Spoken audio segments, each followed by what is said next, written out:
ఈరోజు ఆలేరు నియోజకవర్గంలో కురుకపల్లి మండలంలోని తిరుమలాపూర్ గ్రామానికి గౌరవ ముఖ్యమంత్రి రేవంత్ రెడ్డి గారు వస్తున్నట్టుగా మనందరికీ తెలుసు. వాళ్ళు అభివృద్ధి కార్యక్రమాలకు శంకుస్థాపన కార్యక్రమం అని చెప్పారు. మరి అభివృద్ధి కార్యక్రమాలు చేస్తే స్వాగతిస్తాం. కానీ ఈరోజు కాంగ్రెస్ పార్టీకి, అధికారంలో ఉన్న కాంగ్రెస్ పార్టీకి, ఇక్కడ ఉన్న జిల్లాలో ఉన్న శాసనసభ్యులకు, మంత్రి గారికి, పార్లమెంటు సభ్యుడికి చాలా భయం వేస్తున్నట్టు అనిపిస్తుంది. ఎందుకంటే ఈరోజు గ్రామాలలో చూస్తే బీఆర్ఎస్ పార్టీ నాయకులను మరి అరెస్టులు చేసి, బైండ్ ఓవర్లు చేసి పోలీస్ స్టేషన్లలో నిర్బంధిస్తూ ఉన్నారు. బీఆర్ఎస్ పార్టీకి దొంగ దెబ్బ కొట్టే ఆలోచన ఎప్పుడు ఉండదు, గుర్తుపెట్టుకోండి. కాంగ్రెస్ పార్టీ నాయకులారా, ఎందుకు భయపడతా ఉన్నారు? మీరు మంచి కార్యక్రమాలు చేస్తే ప్రజలు మిమ్మల్ని అభినందిస్తారు, అభిషేకాలు కూడా చేస్తారు. మీరు ప్రజలకి వ్యతిరేకమైనటువంటి పాలన చేస్తున్నప్పుడే కదా మీకు భయము. బీఆర్ఎస్ పార్టీ తనకు తానుగా వచ్చి నిరసనలు వ్యక్తం చేయాల్సిన అవసరమే లేదు.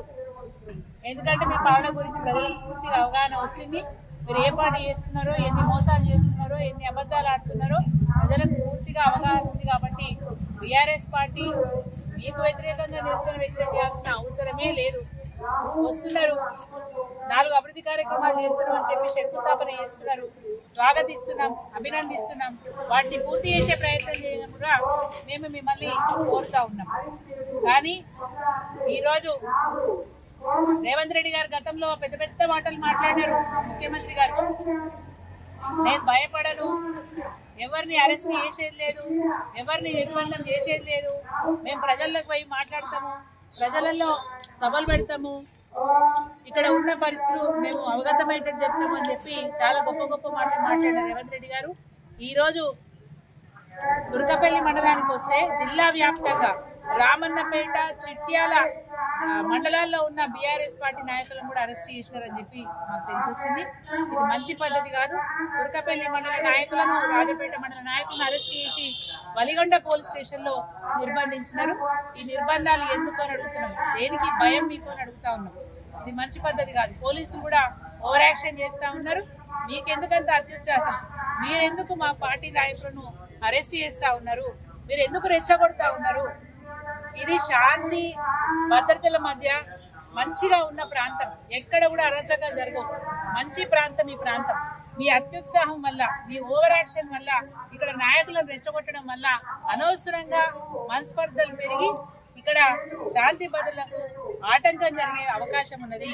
ఎటువంటి ఘోరాలు జరిగినా, ఎలాంటి గొడవలు జరిగినా దానికి పోలీసు యంత్రాంగమే పూర్తి బాధ్యత వహించాలని చెప్పి నేను చెప్తా ఉన్నాను. డీసీపీ గారు, మీరు అలర్ట్ గా ఉండండి.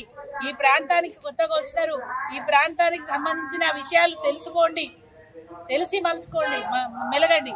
ఎందుకంటే ఇప్పటికే బీఆర్ఎస్ పార్టీ నాయకులను అడుగడుగునా రెచ్చగొడతా ఉన్నారు. అనవసరపు కారణాలతోని, అవసరం లేకుండా బీఆర్ఎస్ పార్టీ నాయకులను పోలీస్ స్టేషన్లకు పిలిచి బెదిరిస్తా ఉన్నారు. అక్కడే కూర్చోబెట్టుకుంటున్నారు రోజంతా. ఈ రోజు కూడా ముఖ్యమంత్రి గారి పర్యటన వల్ల ఈ రోజు బీఆర్ఎస్ పార్టీ నాయకులను వాళ్ళ పనులకు పోకుండా, వాళ్ళ దినచర్యలు చేసుకోకుండా ఈ రోజు మీరు అరెస్ట్ చేస్తారు. మా వాళ్ళకి నష్టం జరుగుతా ఉంది. ఇలాంటి నష్టాలకు పూర్తి బాధ్యత డీసీపీ గారే వహించాలి. మీకు హెచ్చరిక చేస్తా ఉన్నాం, ఇది మంచి పద్ధతి కాదు. మా తెరువు రాకండి, మా జోలికి రాకండి. మేమేదైనా నిరసన కార్యక్రమం చేయాలనుకుంటే బాజాప్తా ముందే ప్రకటిస్తాం, అవసరమైతే పర్మిషన్లు తీసుకొని చేస్తాం తప్ప భయపడే రకం కాదు బీఆర్ఎస్ పార్టీ. ప్రజల పక్షాన ధర్మంగా, న్యాయంగా పోరాడే పార్టీ బీఆర్ఎస్ పార్టీ. మా నాయకులను ఇబ్బంది పెడితే ఊరుకునేది లేదు, సహించేది లేదు. మేము మీ వెంబడే పడతామని చెప్పి హెచ్చరిస్తా ఉన్నాం. జై తెలంగాణ.